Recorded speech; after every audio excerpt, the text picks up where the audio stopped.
Greetings, dear listeners. I'm Luna Kismet, your co-pilot on this journey of discovery, working side by side with Captain Deadpan Soul. We invite you to join us as we explore this rich topic, presenting our analyses and ideas with the utmost respect for your varied viewpoints.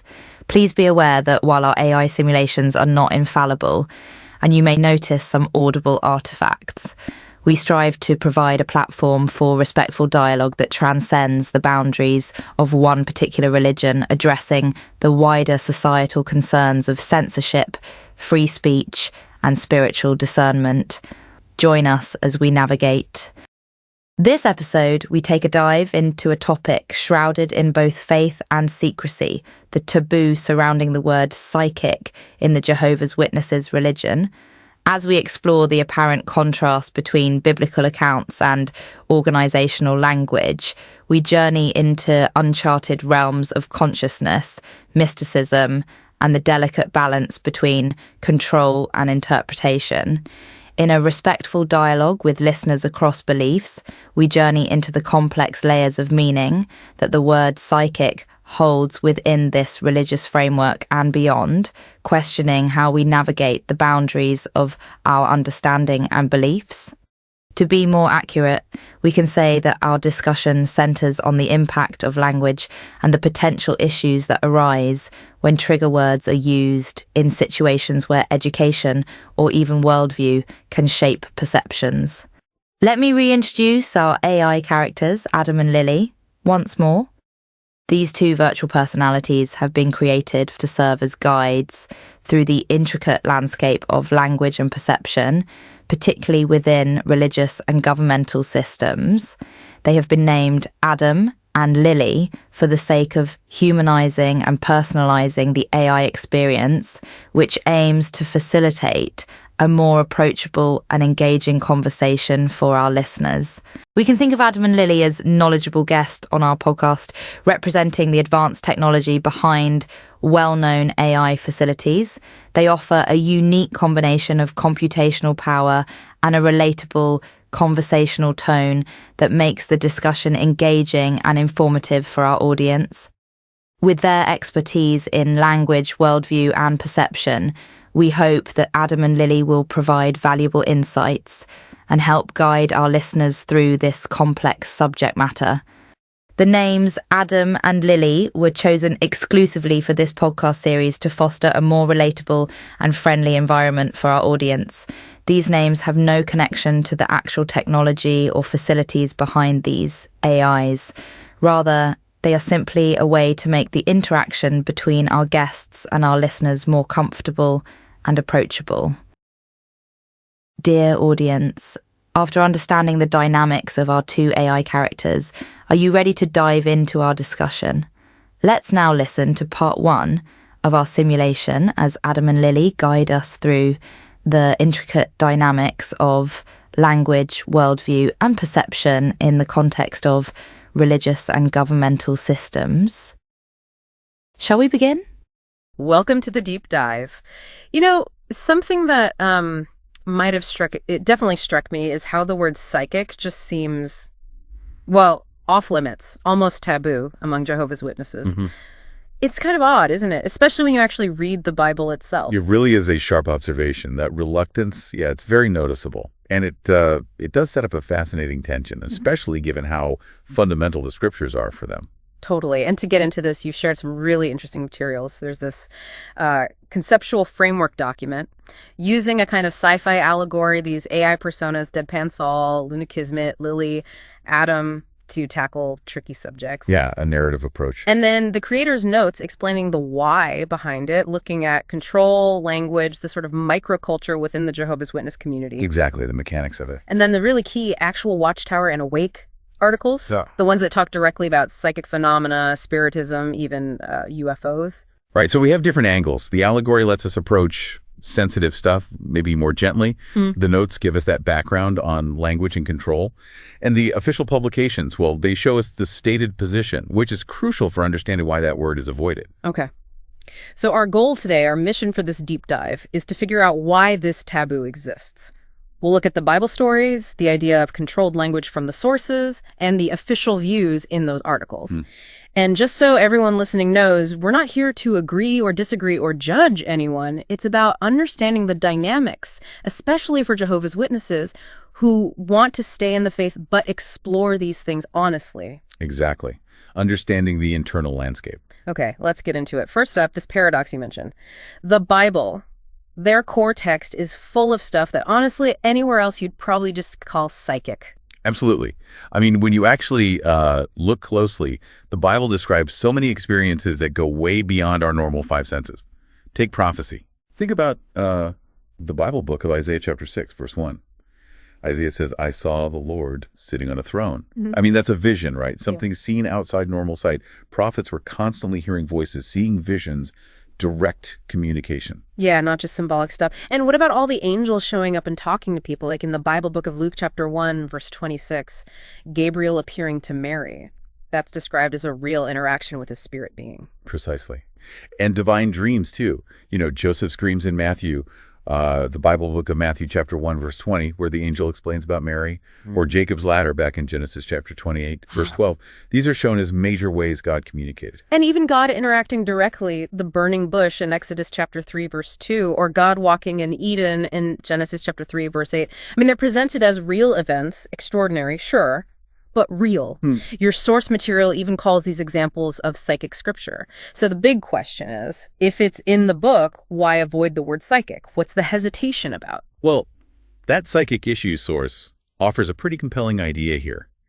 It suggests that institutions, generally religious or not, tend to get uneasy with stuff they can't easily control or slot into their existing boxes. Okay. It mentions the Russell Targ TED Talk example, you know, his talk on remote viewing getting pulled down, even with his science background. That shows it happens outside religion, too. People get nervous when conventional ideas are challenged. That's a really good point. It's not just a religious thing then. So how does this play out specifically with Jehovah's Witnesses, according to that source? It mentions a very structured system, right? Especially around language. Exactly. The source really stresses that for keeping belief uniform in such a tight-knit group, the language is absolutely vital. It's shaped very carefully. How so? Well, it reinforces specific doctrines, specific interpretations.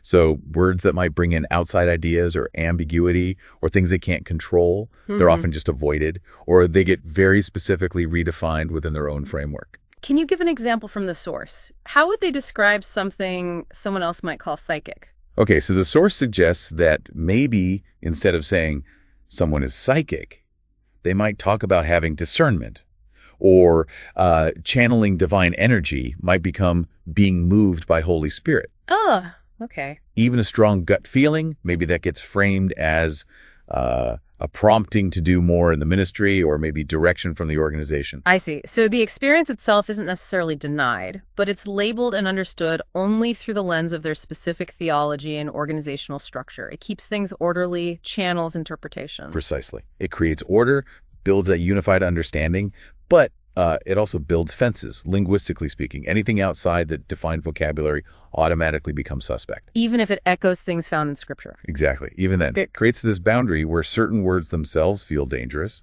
Right. That makes sense in a way. Okay, so let's turn to the official Watchtower stuff. You mentioned a 1962 article, Protecting Yourself from Wicked Spirit Forces. What was the line there? Well, that one's very clear, very firm. It warns Christians strongly against anything linked to Spiritism, which it frames as being promoted by demons. Okay. It lists the usual suspects: Ouija boards, mediums, fortune tellers, witchcraft. But significantly, it specifically includes avoiding extrasensory perceivers. Wow. So ESP, psychic abilities, lumped right in with Spiritism and demonic influence in a major publication back then. That's a strong link. It is, and it gets specific, like with dowsing or water witching. It acknowledges some try to explain it naturally, maybe electrical charges from water or something. It even mentions Sir William Barrett linking it to a subconscious supernormal faculty, basically ESP. So even if someone thought, oh, dowsing is just some natural sensitivity, the Watchtower article still said avoid it. Why? What was the reasoning? Two main things. First, even if you think it's natural, doing it could make others stumble, people who do link it to the occult, and it could bring reproach on the faith. Right, the community aspect. And second, maybe more fundamentally given the article's title, the idea is that by shunning these things completely, you protect yourself better from potential demon influence. The implication is, even if it looks natural, demons might still use it to trick people. Okay, so it's about avoiding any potential opening, any ambiguity that could be exploited or that could mislead others. And it mentioned things like psychic healing, too. Radiesthesia, radionics. Exactly. It discusses those, suggesting that even if people claim scientific reasons, they can still be seen as linked to spiritism. It gives examples like diagnosing illness psychically before doctors do, and draws parallels to psychometry, getting info from objects. The main worry seems to be if it can be connected, even loosely, to ESP or traditional spiritistic practices, then no matter the claimed scientific basis, it's off limits for believers. So that 1962 perspective is really one of extreme caution, drawing a thick line. Psychic ESP equals potential danger from wicked spirit forces. But you mentioned a later article from 1996, Is There Life After Death? Had maybe a slightly different nuance. That's right. It's subtle but interesting. In that 96 piece, when discussing humanity's age-old interest in the afterlife, it quotes the Encyclopedia of Religion and Ethics. Okay. And within that quote, the term psychic life appears. It's used descriptively, talking about how the subject has engrossed the mind of man, how cultures conceive of the spirit world. And the Watchtower article includes this quote, using psychic life without, immediately condemning the term itself in that context. Exactly. It's presented neutrally as part of this broader anthropological description from an external source. It's not framed with that immediate negative association like in the 62 article. So does that mean maybe the term is okay in, say, an academic discussion, but not for personal practice? Or is it just about the context of that specific article? That's the million-dollar question, isn't it? It could suggest a slight shift, allowing the term in a descriptive historical sense. Or, like you said, maybe it just shows context is everything. The focus there was a broad overview. But it definitely leaves you wondering about the absolute consistency of the taboo. For someone inside, it might raise questions. It really does. Okay, let's bring in the UFO angle now. The Awake article. UFOs, can they be identified? Seems like a jump, but you said it connects back. How? Well, the article does what you'd expect initially, explains away many sightings as IFOs, identified objects, weather balloons, planes, meteors, psychological stuff. Standard debunking, yeah. But then it tackles the more out there theories. Aliens, beings from parallel universes may be messing with our minds. Okay. And here's the link. The article connects those paranormal UFO theories directly to a whole bunch of other things. Religious movements, miracles, angels, ghosts, fairies, poltergeists, and the like. And that it warns readers not to be misled by teachings of demons about such phenomena. Ah, I see. So it bundles paranormal UFO explanations with angels, ghosts, miracles, essentially, a lot of supernatural or spiritual phenomena, and then flags the whole package as potentially demonic deception. Precisely. The common thread is deep suspicion of anything outside their specific theological framework. If certain UFO theories get linked to the paranormal, and the paranormal gets linked to demons, then that suspicion naturally spills over onto any unexplained phenomena, right? Including maybe personal intuition, gut feelings, things that might feel psychic. They could get interpreted as potentially negative spiritual interference. Exactly. So the taboo around psychic isn't just about fortune tellers. It seems tied into this larger framework of caution about any spiritual influence or experience that doesn't come through approved channels or fit neatly into doctrine. It might be seen as potentially dangerous. Which brings us to a really crucial point from your sources, the potential internal struggle for, as they put it, genuine inquiring moral students within the Jehovah's Witness culture. The creator's notes and that psychic issues source really highlighted this. Yes, this is so important. Those sources point out the possible mental health strain, the emotional challenge for members who are naturally curious, who are moral, who want to understand deeply. But they run into these tensions. How so? Well, they might see things in the Bible that look, frankly, psychic. Or maybe they have personal experiences, intuitions, odd coincidences, dreams that don't fit the standard explanations. But the culture strongly discourages talking about these things openly, especially using forbidden words like psychic. So the very act of being an inquiring moral student, wanting to really dig into your faith, could actually lead to conflict if certain questions or ways of describing things are effectively banned. Yes. And you stress this is key for those who want to remain witnesses but struggle with this. The fear of being seen as rebellious or doubting or disloyal, that can shut down honest exploration. Exactly. There's immense pressure, often, to stick to the script, linguistically and doctrinally. For someone with an inquisitive nature, that's a real bind, a tension between wanting to understand more and the potential backlash for stepping outside those carefully drawn lines. It sounds like it could create significant mental stress for some individuals trying to reconcile their faith, their experiences, and the community's expectations. It certainly could. Yeah. And this is perhaps where that allegorical approach mentioned in the sources with Deadpan Saul and Luna Kismet comes in.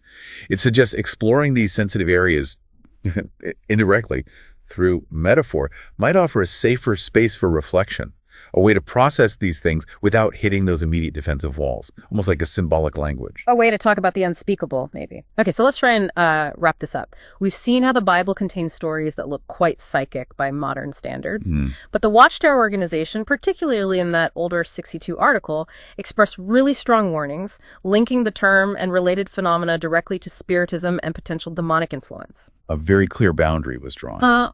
We saw this caution extends broadly, even to things some might see as natural, because of the potential for stumbling others or opening oneself to negative influence. Right. And the importance of controlled language in maintaining unity. Then we noted that slight nuance in the 96 article using psychic life descriptively when quoting a source. It's a small point, but interesting. And the UFO article showed how suspicion can extend to anything outside established doctrine, potentially painting even intuition with a negative brush. Linking it all back to avoiding demonic deception.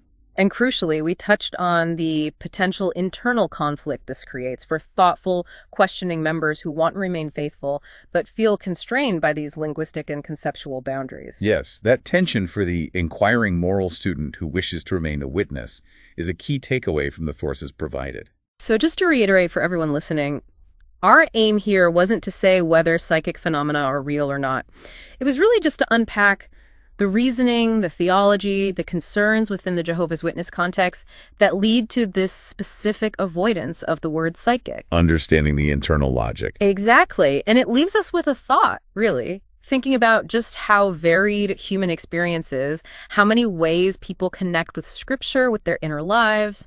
How can people inside any structured belief system navigate those personal moments, those insights or experiences that maybe don't fit the official words or explanations while still holding on to their faith and their well-being? The big question. It really makes you think about the power of language itself, doesn't it? How the words we use or don't use shape our whole understanding of the spiritual, the unseen, maybe even ourselves. For our listeners, I understand that these are intense and complicated matters, so please feel free to take a moment to reflect and absorb the information before we dive into the next part of our discussion. Now we're ready to begin part 2 of our simulation. In this part, we'll revisit the subject matter with greater depth and nuance as Adam and Lily explore the interplay between vocabulary, worldview, and perception in the context of religious and governmental systems. We're talking about the word psychic, specifically how Jehovah's Witnesses view it. Right. And when most people hear psychic, they probably jump straight to images of like fortune tellers, maybe crystal balls. Exactly. And yeah, that's definitely one side of it, the popular image. But for this deep dive, we really need to think a bit broader. We're looking at psychic in its more basic sense relating to the mind, maybe the soul, and hinting at connections beyond what we normally sense. Yeah, precisely. And that brings us to a really interesting question, I think. Why is this word, which seems kind of neutral, on the surface, why is it considered almost taboo within the Jehovah's Witness faith? Especially when you consider their main text, the Bible. It's full of accounts that, if you just step back and look at them plainly, you could easily describe some of those experiences as psychic. It really is quite a paradox, isn't it? For this exploration, our sources are mainly articles from the Watchtower and Awake magazines. These give us a direct look into their reasoning, their specific viewpoint on this. Okay, so our mission today is this taboo. We want to dig into why this word has such negative vibes for them and maybe what that tells us about the structure and the core beliefs within the faith. Right, let's get into it. Well, the first thing that jumps out when you look into this is just how significant the word psychic actually is within their culture. It's not just some casual term. It really works like a boundary marker, Boundary? How so? It sort of divides what's seen as spiritually safe and acceptable from what's considered potentially dangerous ground. Right. And here's where it gets fascinating, like you hinted at. The Bible, obviously, the absolute foundation of their beliefs. When you read through it, you find all sorts of things that sound, well, a bit psychic, wouldn't you say? You've got prophets hearing voices that aren't physically there. Yeah. Angels popping up looking like regular people. Divine messages coming through dreams. I mean, even a burning bush having a conversation. Right, or the star guiding the wise men. Or even earlier, God supposedly walking in Eden. Exactly. It's all in there. And as one of our background sources noted, this was in the psychic issues. Mm-hmm. Text, if you look at just the raw events described, without putting any religious labels on them first, yeah, a lot of these biblical accounts could easily be seen as examples of like heightened perception or communication that goes beyond normal senses. Yeah. What some people would just call psychic. So you have to wonder, why the disconnect then? Why is a word that seems to fit experiences in their own holy book treated with such suspicion? Well, I think to understand that, you need to connect it to the bigger picture. We need to think about the very structured nature of the Jehovah's Witness religious system. Oh, it's an organization that really emphasizes unity of belief. And a really crucial tool for getting that uniformity is the careful management, the curation, really, of the language used inside the faith. Ah, okay. Like controlling the narrative by controlling the words. Kind of, yeah. It helps maintain a unified understanding. Think of it like a company with really strict rules on how employees talk about its products. Any deviation could maybe undermine the official message. Right, okay. That makes sense. So the psychic issues, text you mentioned, does it give examples of how this works? How do they reframe terms related to these kinds of experiences? It does give some telling examples. For instance, something that looks like psychic ability might get reframed as, say, discernment, the ability to judge things clearly. Discernment, okay. What about something like channeling divine energy? Well, that experience might be described more like being moved by Holy Spirit. Mm-hmm. It shifts the focus onto God's active force, as they understand it. Interesting. So the underlying experience might be there, but the label is changed to fit their theology. What about other things like those biblical examples, personal spiritual experiences? Yeah, something deeply intuitive or maybe even revelatory for an individual. Often that gets framed as a motivation to preach more. The focus shifts away from the internal experience itself and onto its practical outcome within their religious activities. So less focus on the what and more on the what you do with it. Pretty much. And even something like angelic guidance, which you see a lot in the Book of Acts, for instance, in modern JW understanding, that's often seen as divine direction coming primarily through the organization itself. So not necessarily direct personal angelic messages today, but guidance through the leadership structure. Generally speaking, yes. The emphasis is very much on God communicating through the Bible and through the appointed human organization. Any other potential channel, especially something as vague or potentially subjective as psychic ability, could be seen as, well, undermining that approved channel and potentially opening someone up to deception, which fits their view of Satan's tactics. Okay, so by carefully defining and controlling the language, they maintain order. They define what's acceptable belief and what's suspect. Exactly. This linguistic system creates a very clear boundary. If you describe an experience using the approved terms, it's generally fine. But if someone uses outside language, especially a word like psychic, that immediately raises red flags. Because it suggests a connection to something outside their approved framework, possibly demonic. That's the implication, yes. It suggests influence from external, unauthorized, or even, in their view, potentially demonic sources. Okay, that really clarifies the importance of language control here. Now let's dive into what the Watchtower itself says more directly about psychic things. We've got that article from 1962, right? Yes. The Watchtower from November 15th, 1962. It's titled, Protecting Yourself from Wicked Spirit Forces, which kind of tells you the angle right away. Yeah, that sounds pretty direct. It is. It gives very clear guidance to Christians. It warns them to be extremely careful and avoid anything connected to phenomena that supposedly demon powers are producing through humans. Okay, so right off the bat, a strong link between anything potentially psychic and demonic influence. What specific examples does it give? What should Christians avoid? Well, the list is pretty broad. It includes practices most people would link with what JWs call spiritism, trying to contact spirits, divination, that sort of thing. And Ouija boards? Mediums, exactly. Ouija boards, spirit mediums, fortune tellers. But it goes further. It also warns against people who diagnose or heal illness using witchcraft methods. Witchcraft methods? Like what? It lists witch doctors, Dukans, powwow doctors, and significantly for us, it specifically includes extrasensory perceivers. Ah, extrasensory perceivers. That's pretty much a direct hit on what we're calling psychic abilities, isn't it? Like telepathy, clairvoyance. Precisely. But the article also gets into some less obvious areas that might surprise people, like water witching, dowsing. Dowsing? Really? How does that fit in? Well, it spends quite a bit of time on it, using a rod or pendulum to find underground water. It acknowledges some dowsers try to give natural explanations like electricity or something. But the Watchtower doesn't buy that. Ultimately, no. It leans heavily on the view presented by an anthropologist, Yvonne Boat, and a psychologist, Ray Hyman, who basically labeled dowsing as magical divination. And divination is a big no-no in the Bible, right? A huge one. The article points directly to scriptures like Deuteronomy chapter 18, verses 10 through 12, and also Isaiah chapter 47, verses 12 to 15. Both strongly condemn various forms of divination. So even if someone thought dowsing was natural, the Watchtower says avoid it because it looks like divination. Or could stumble others. Exactly that. They argue that even believing in a natural explanation could bring reproach on your faith if others associate it with spiritism, and it could potentially stumble someone else, lead them towards practices the Bible condemns. Okay, but is there also a more direct link being made between dowsing and psychic abilities in the article? Absolutely. That's a key part of their argument. The Watchtower article highlights what it sees as increasing links between dowsing and ESP extrasensory perception, psychic ability. How so? It references the work of Sir William Barrett, a British scientist from earlier in the 20th century. He suggested dowsers had a kind of subconscious supernormal faculty, essentially linking it to a form of ESP he called cryptesthesia. Cryptesthesia. Okay, and does the article give more modern examples? Yes, it mentions contemporary dowsers who claim they somehow know beforehand where water will be found, or they report getting visual impressions like seeing underground streams while dowsing. These experiences sound very similar to claims made by people who say they have ESP. Right.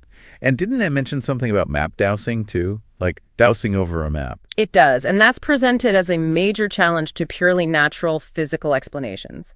If someone can supposedly find water or oil or even missing people just by using a pendulum over a map, well, that strongly suggests something non-physical is involved, doesn't it? Yeah, that definitely points away from just sensing water under your feet. Right. The article points out dowsing methods are reportedly used for finding all sorts of hidden things: oil, gold, missing persons, criminals. It even cites things like the Journal of the British Society of Dowsers and a book called The Extrasensory Mind to support this connection to wider, potentially paranormal claims. So the Watchtower's bottom line on dowsing seems to be, maybe not every dowser is demon-controlled, but the practice is just too closely tangled up with ESP, divination, and potential spiritistic influence. So Christians should just steer clear, protect themselves, and avoid confusing others. That's the core message. And importantly, this same level of caution, the same reasoning, gets extended beyond just dowsing. The Watchtower applies it to practices like psychic healing and also these terms radiesthesia and radionics. Okay, radiesthesia and radionics. Maybe unpack those a bit for us. Yeah. How do they connect to this psychic concern? Sure. Radiesthesia is kind of a broad term. It basically means sensitivity to radiations. In practice, it often involves using a pendulum or some similar device, not just for finding things, but for diagnosing illnesses and sometimes even trying to treat them. So like dowsing, but for health. Kind of, yeah. And the Watchtower points out that many people believe this is a form of psychic healing.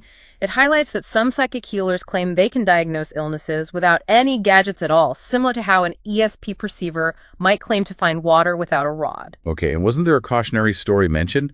Someone's starting with a healer and ending up as a medium.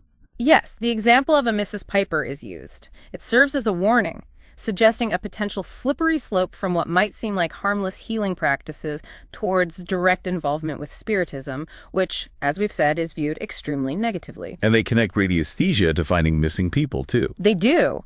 They mention instances where radiesthetists supposedly use pendulums over photographs to locate missing persons, again drawing a parallel to spiritistic or psychometric methods mentioned in that Extrasensory Mind book. Or then what about radionics? That sounds maybe more technical. It does sound more technical. Radionics takes radiesthesia sort of a step further. Instead of simple pendulums, it often involves these elaborate-looking machines.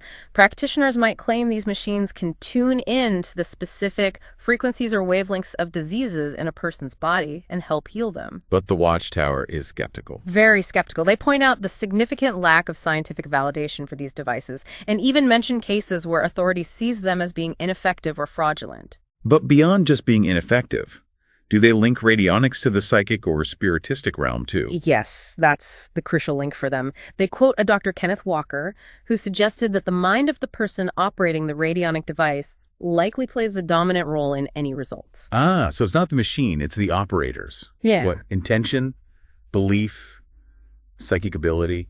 Exactly.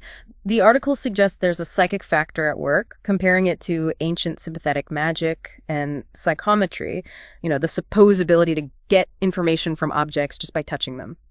So the Watchtower's conclusion stays consistent. Christians need to avoid any diagnostic or healing methods that even arouse suspicion of spiritism because of this perceived connection to ESP or psychic abilities. Wow, okay, so that 1962 article paints a very clear, very cautious picture. Psychic, interrelated stuff equals dangerous territory, linked to demons, avoid at all costs. But we also looked at a later Watchtower article from 1996 that seemed to use the word psychic a bit differently, maybe offering some nuance. That's right, and it's a really interesting point to notice. This was in the October 15th, 1996 Watchtower, an article titled, "Is There Life After Death?" The whole context is about humanity's age-old questions about death and what might come after. Okay. And in that specific discussion, the article actually quotes the Encyclopedia of Religion and Ethics. And this encyclopedia refers to the psychic life of man, specifically when talking about the condition or state of humans after death, according to various beliefs. So wait, in that context, psychic life sounds more general, almost philosophical, like referring to the mental or spiritual part of us. Yeah. The part some believe survives death. Exactly. It seems to be used there in a much more neutral, almost descriptive sense. It's referencing how others conceptualize the non-physical aspect of human existence. So it wasn't condemning the word itself in that instance. It doesn't appear to be not in that specific quote and context. It suggests that the word psychic isn't maybe inherently evil in their view, but it's the strong association with spiritistic practices, divination, mediums, ESP, that's what makes it so problematic and taboo within their overall framework. Okay, that's a really important distinction. The word itself might have neutral uses, but its common baggage, its usual connections, are what triggers the warning signs for them. Got it. Now, there's another angle we looked at, too, from an Awake article. This one brings in UFOs. How do UFOs connect to psychic phenomena in their view? Yeah, it seems like a bit of a jump, but there is a connection drawn in the Awake article. UFOs, can they be identified? While the article mostly talks about UFOs, it does touch on how UFO culture sometimes intersects with paranormal stuff, including potentially psychic experiences. Okay, so what's the main gist of the Awake article on UFOs? Are they saying aliens are real? Not exactly. Their article mostly argues that many, probably most UFO sightings are actually misidentifications of totally normal things. They call them IFOs, identified flying objects. IFOs. Okay, like what? Things like weather balloons, airplanes reflecting sunlight, meteors, maybe even unusual cloud formations or optical illusions. They cite scientists like Dr. Donald Menzel and Philip Klass who argued along these lines. They also mention how unreliable eyewitness reports can be, influenced by expectation or visual tricks. So a pretty skeptical take on most sightings. But does it leave room for anything stranger, anything unexplained? It does acknowledge that some cases remain unexplained. And it's in discussing these few unexplained cases that it suggests they might involve mental perception. Mental perception. So suggesting a link to psychological phenomena or maybe even paranormal. That seems to be the implication, yes. It opens the door slightly to explanations beyond the purely physical or misidentification. And this is where the idea of occult or spiritistic influence comes into the picture as a potential explanation for some of those truly baffling cases. Ah, okay. So how do they connect the unexplained UFOs to the occult? Well, the article discusses the theory that some UFO experiences might actually be orchestrated by occult forces. It cites a book by John H. Andrews, The Extraterrestrials and Their Reality. Apparently, Andrews claimed he received messages from space people. Messages from aliens. Well, messages allegedly from space people, but Andrews also acknowledged these entities were channels for invisible beings, and he also mentioned getting info from psychics and other channels. Okay, so a link between supposed aliens, channeling, and psychics. And what kind of messages were supposedly coming through? The article highlights some specific claims allegedly received by Andrews. Things like death doesn't really exist, or that traditional ideas of good and evil aren't real, and also some contradictory stuff like saying creation, evolution, and reincarnation are all valid simultaneously. Okay. And I assume the Awake article points out how those ideas clash with their biblical understanding. Directly. It contrasts those messages with scriptures like Genesis chapter 3, verses 3 and 4, which deal with the origin of death and deception. So for Jehovah's Witnesses reading this, the takeaway regarding unexplained UFOs isn't maybe it's aliens, but more like. More like, if it's not something natural or a misidentification, then it's likely deceptive spirit creatures, demons, led by Satan trying to mislead people. Right. Using maybe UFOs, maybe channeling, maybe psychic phenomena, all as tools for deception. That's the framework presented. They see Satan using various philosophies, cults, and phenomena to distract people from what they believe is the true message about God's kingdom. They reference scriptures like 1 Timothy chapter 4, verse 1, Revelation chapter 12, verse 9, and Revelation 21, verses 1 through 4 to back this up. And the final advice in the Awake article is basically, don't get too caught up investigating this stuff. Pretty much. Given that they believe we're living in apocalyptic days, the counsel for Christians is to avoid deep dives into potentially deceptive matters like UFOs or the occult, and instead focus on obeying God's commands, like preaching the kingdom message mentioned in Revelation chapter 14. Okay, so the UFO article reinforces the danger zone around anything seemingly paranormal or psychic, linking it potentially to demonic deception, which circles right back to why the word psychic itself is so heavily flagged. It all connects. It does form a consistent picture of caution and avoidance. Now, this brings us to something maybe a bit more speculative, but I think it's important given the structure we've discussed. What about potential differences within the organization? Could it be that, say, the top leadership understands the more neutral academic uses of psychic, maybe even sees those biblical parallels we talked about? But the local elders, the ones actually dealing with congregations day to day, who might not have the same level of, say, nuanced theological training on this specific word, they're the ones tasked with enforcing the rules and maybe disciplining someone who uses the word psychic, even if innocently. Is there a potential disconnect there? That is a really insightful and frankly tricky question. It gets right to the heart of how authority, language, and maybe even inconsistencies might operate in a tightly controlled religious structure. Now, based strictly on the Watchtower and Awake articles we've looked at, there's nothing explicitly confirming or denying that specific scenario. They don't say, yes, the leaders know more nuance, but the elders enforce a simpler rule. Of course not. But based on how these things often work. We can definitely explore the inherent tensions that such a situation could create. I mean, we've established how vital the control and definition of language is for maintaining unity. Yeah. So if the official line hammered home repeatedly is that psychic is linked to spiritism and danger, then a local elder's primary job is to uphold that boundary. Protect the flock, right? Right. So imagine a member who maybe has read more widely or understands the word's broader meaning and uses it perhaps descriptively without any spiritistic intent. Well, an elder focused on the official warnings and the need for clear language could easily misinterpret that. The very use of the taboo word itself might trigger concern or even disciplinary steps simply because it deviates from the approved safe terminology. Regardless of the person's actual intent or understanding. It's certainly possible. The system values adherence to the defined language very highly. Deviation, even innocent deviation, can look like rebellion or flirting with danger from the perspective of someone tasked with maintaining the lines. So it could lead to inconsistencies, depending on the individual elder's understanding or strictness? That's the potential tension, yes. Again, we don't have sources saying the top leadership is somehow protected or exempt from these linguistic rules while applying them strictly to others, but the nature of any hierarchy allows for interpretation and application to vary as rules flow downwards. Yeah, it really highlights the challenge, doesn't it? When you rely so heavily on a specific, controlled vocabulary to maintain what you see as doctrinal purity, nuance can get lost. It absolutely can, and it just underscores the sheer power of language, not just to describe things, but to actively shape and control how people understand reality within a particular community or faith. Okay, so let's try and pull this all together to summarize our deep dive today. We've seen that the word psychic is, well, pretty much taboo within the Jehovah's Witness faith.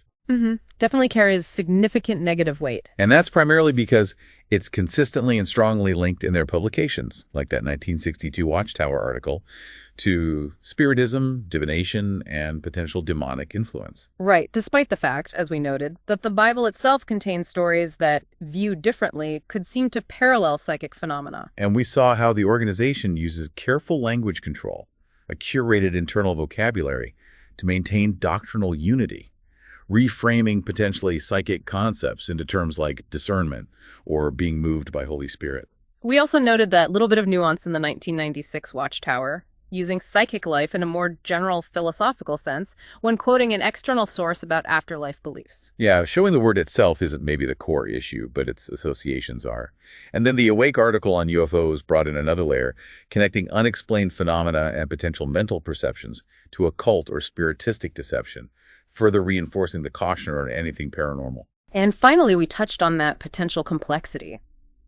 The question of whether differing levels of understanding about the word psychic might exist within the hierarchy and how that could play out in the practical application of rules at the local level. It's a really complex picture. It really is. And it's fascinating, isn't it, how one single word can become so loaded, so significant, carrying such heavy implications within a specific belief system. Absolutely.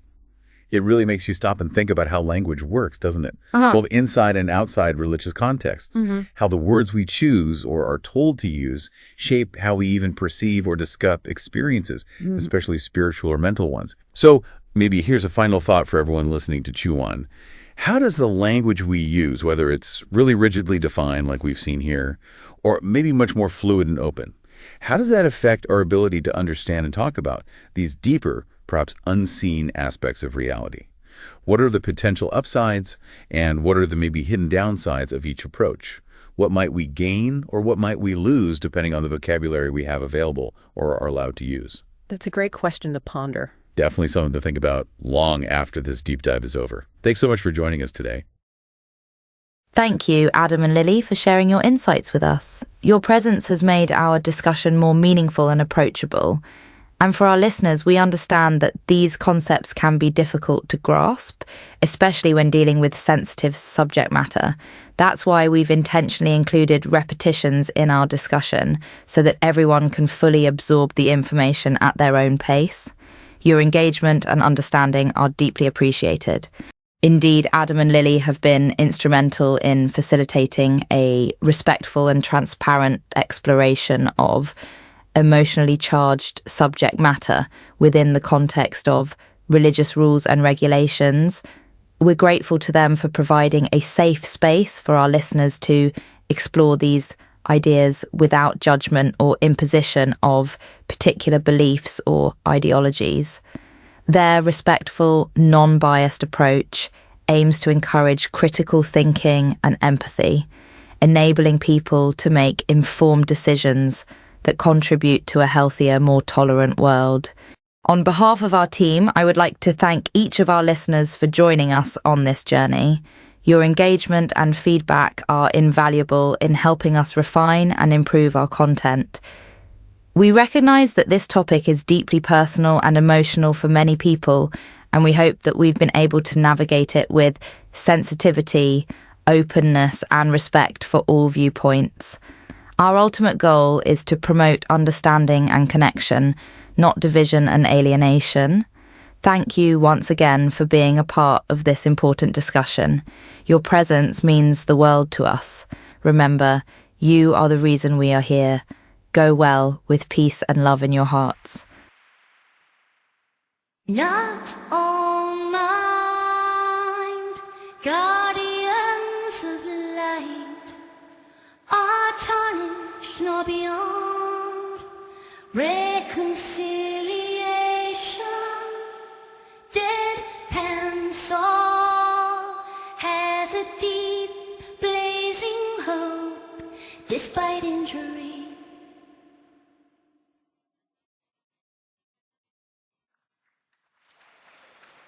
Not all guardians tarnished with blame, but key figures fueled by acclaim. Deadpan seeks not conflict, but resolution mind. Guardians combat it. Deadpans wish to love and forgive.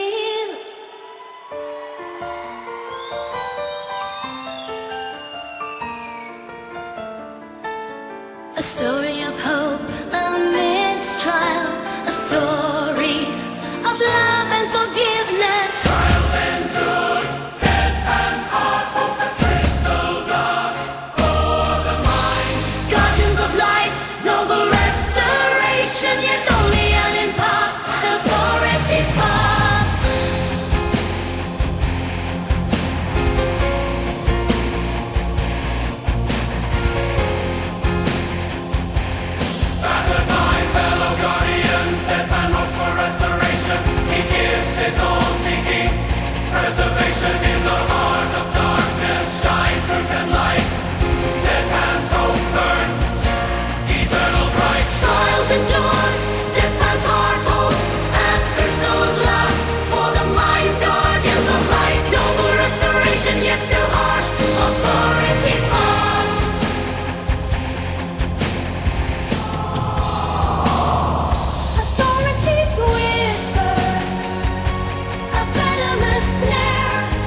The air declare.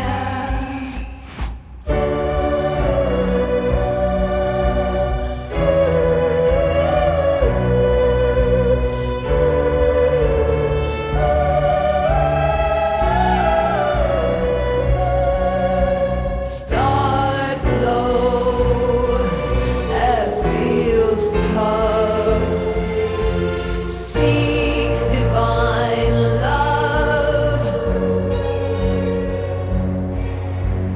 Rise above fear, it's enough. Raise the vibe, the air, divine imbibe, the air, peace subscribe, the air, light inscribe, the air, love describe, the air, raise the vibe.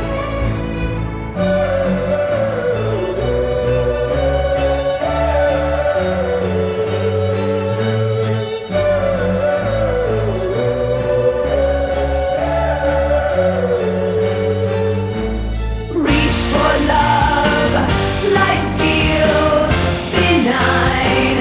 Divine is loving, revere, be kind. It's sublime.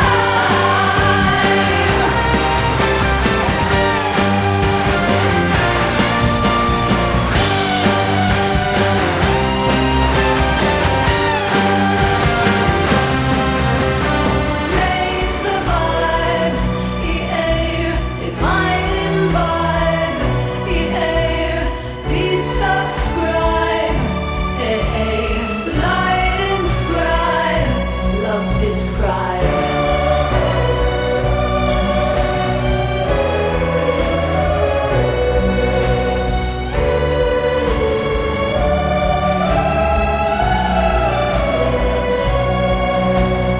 Raise the vibe, the air, serene and free. The air, life is complete. The air, we are one, you and me.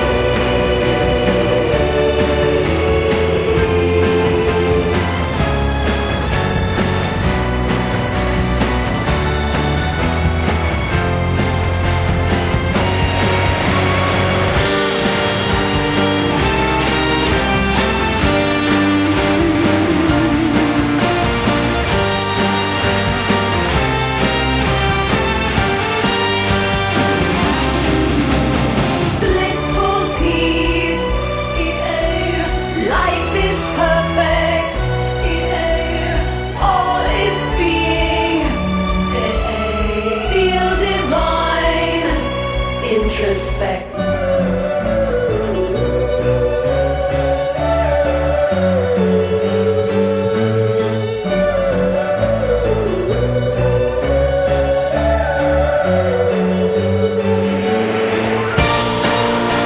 Ineffable truth, no judgment, self is divine, all is one, galactic firmament.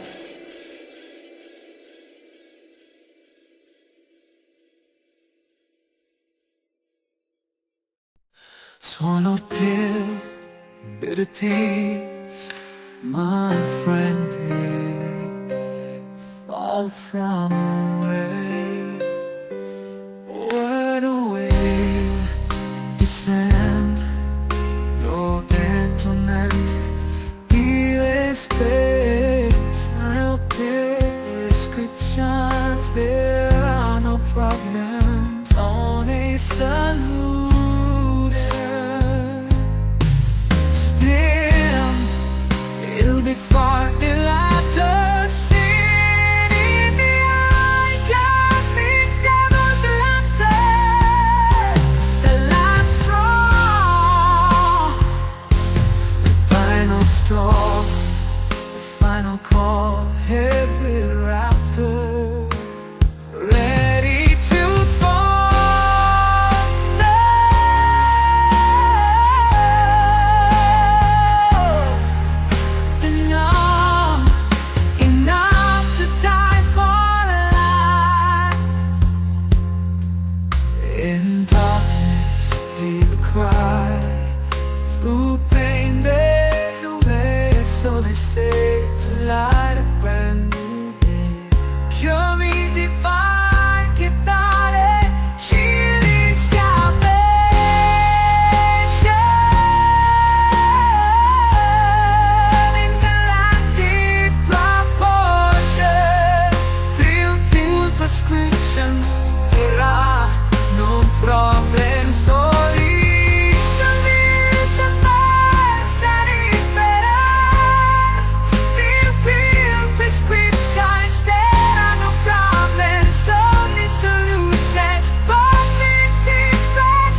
most profound above all.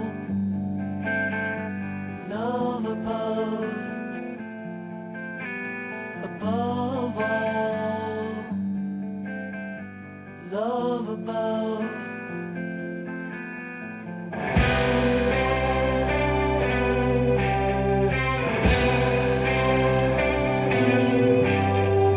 Cosmic fabric, intergalactic trials, tragic shadows loom. Unity guides in life beyond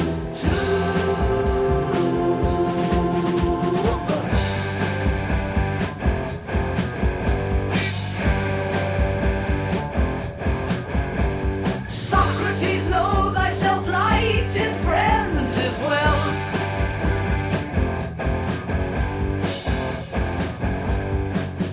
Cosmic allies united cure. Light and love is knowledge pure. Trials fade, shadows flee. True friends and family sets us free. Above all, love above.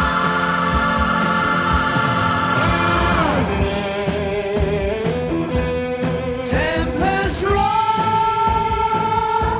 Plato's cave. Seek truth, together we save. Aristotle, the whole greater, men hearts, knowledge creator.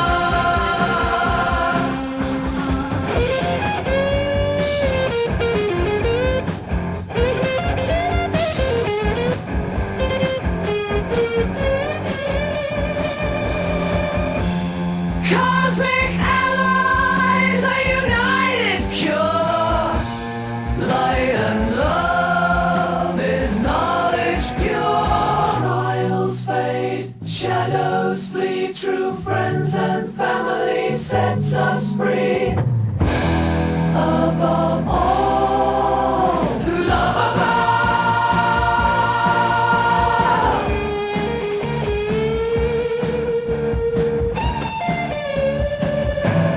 Guiding star, it hearts in the far. Contact, universal law.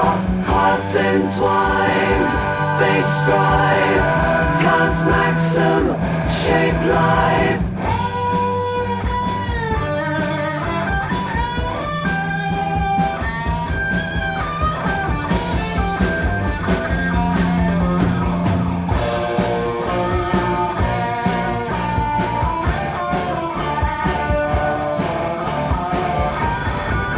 Cosmic allies, a united cure. Light and love is knowledge pure. Trials fade, shadows flee. True friends and family sets us free. Above all, love above.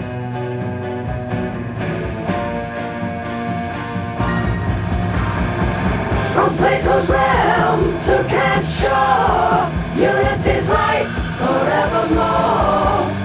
In trials faced, wisdom found. Unity's bond is most profound. Above all, love above. Above all, love above.